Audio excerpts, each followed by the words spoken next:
We thank God. Anyị shiri ike. Anyị dị ike. Okay, my brother. Okay, credit Chineke. Credit Chineke. Yes, when my follow you. How many you Amandoba? Okay. Na family of people, you know. Okay, sir. Last time ago, you know, I make a way of program, you know. Last time ago, I want to get element about Chukoka. Yes. Otoji Abagwa. One name working in Kewezuko, that boy. I had the Catalan order. From the one who between here come for us, my junior brother, now everyone I got who's that in. You have to okay against Maneo Manaya on the family need Otaka there. So, Obro no Murono will I smoke that a lawyer. Yeah, only come I reach your family, my family are supporting here. All right. I'm telling you. All right. Na family are supporting your name. Even if I'm not working, you will let 10 to 15 years. You see? You know? See? So when over to them now, you know, in Alament, over to them, my reserve, okay, woman, but I will replace. So, anyway, doing slow mo pass out in a family, I do support any worker. You know, the money she can on me. My family support them. Okay. So when the other question, thank you. I'm sorry. About that. The situation. Thank you, sir. You got that? Okay, my brother. Oh, yes, my brother. One email. Oh, yeah. Oh, they are going to support you.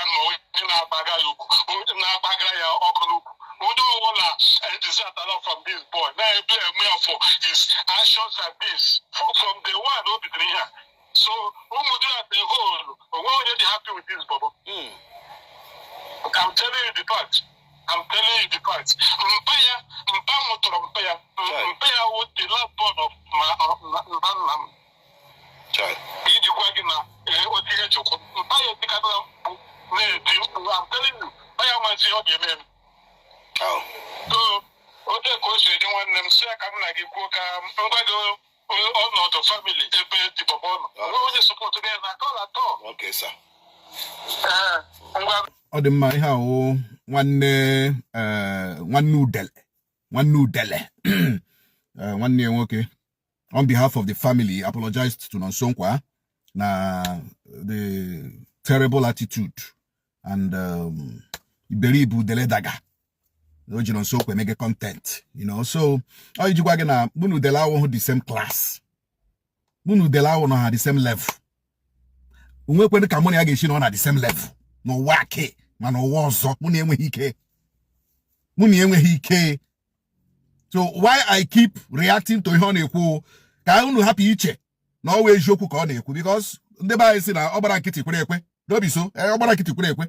So if he fire, I will fire back. If he lambast, I will lambast back. Ịhụ na social media wụ gbasgbos, onye pịa gị pịagwụrụ ya, onye yọọ gị yọgwụrụ ya. That is social media for you. Then I potassium physically, then we can behave normal. But I know on social media here, I need a gana yara. You got to go so the cherona yara, aram kayara kie. Udele 5% ara, aram the 1 million. 1 million%. Imo yena mahumad na akpu enyi. You got to go, onyena mahumad na akpu enyi. Physically, agama yara. Ogote ba na eje. Physically, mi yara. But since the family Ariola, we have a lot of videos where Udele implicated himself. He will buy Ndibo. He will buy 2 years. He will buy. We have a lot of videos. You know, I will keep. In fact, I don't know how he family run. I plan to challenge this week. He posts to my certain videos. Or talk. You know, Mankoku. About the family Ariola. But also again, I will post those videos. I'm a guy in social media. I'm not a gentleman. I may look gentle, but I'm a gentleman or a policeman. Onwe police mụrụ na gentle. Awụ onye ara etoro m na barracks. Amami na aghọta. But since the family Ariola nọ nso nkwa, gbaghara ya. Na onwe any family member na support ihe ọ na-eme. I will forgive him. You know? I will forgive him. And we not mention the family again because the family she onye chi tackle ya tackle ya as udele all. Amami na wata ya tackle ya as udele. Ya batala family ha because family of Ebu our family name be here. Family of Ebu adogidele this guy akananti dogide akananti oda anonte. For the past 15 years ola rubu mudurum amandoba. For the past 50 years with the Lala Rubu Lonia, I will go to his father's house. Very soon, I'm going to make a video. No Mudramandoba. Jindemado. Ulo dele. Yes, I will go to Mudramandoba. I'm going to Ulompia. Ulompia on Alabe for 50 years. More on Songwa. Guy Jack, I'm Garuli and Ulompia. On our way. How Monyara? I demand. I demand. I demand. I'm my ala. So each any social media gives you sola abagen kete. Owo mu wa. Ama yi kwasa gara guy. If you na amakurole ngine guy. Ina otebem na eje. Oh yes. Each any ma ihe. Mana onwe ihe ma. The family has showed displeasure or disgruntledness at what you do, you know. But I want to tell you, ogumuna ge bibe. Udele, ogumuna ge personally, ogumuna ge bibe. It's okay, yala na social media. Yala. Well. And I'm waiting for you to reply to this video. Udele, anime chegi, can reply at this video. So, madam, don't be replying that anumpam. Don't be replying. No, I na yala na social media. Araka ina ba here. Onye no social media here, ishere. We are all mad.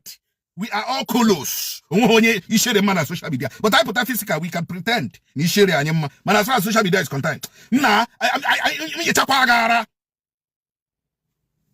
Uyara. Then your family has abandoned you. What else do you have? Nonsense, man. Udele.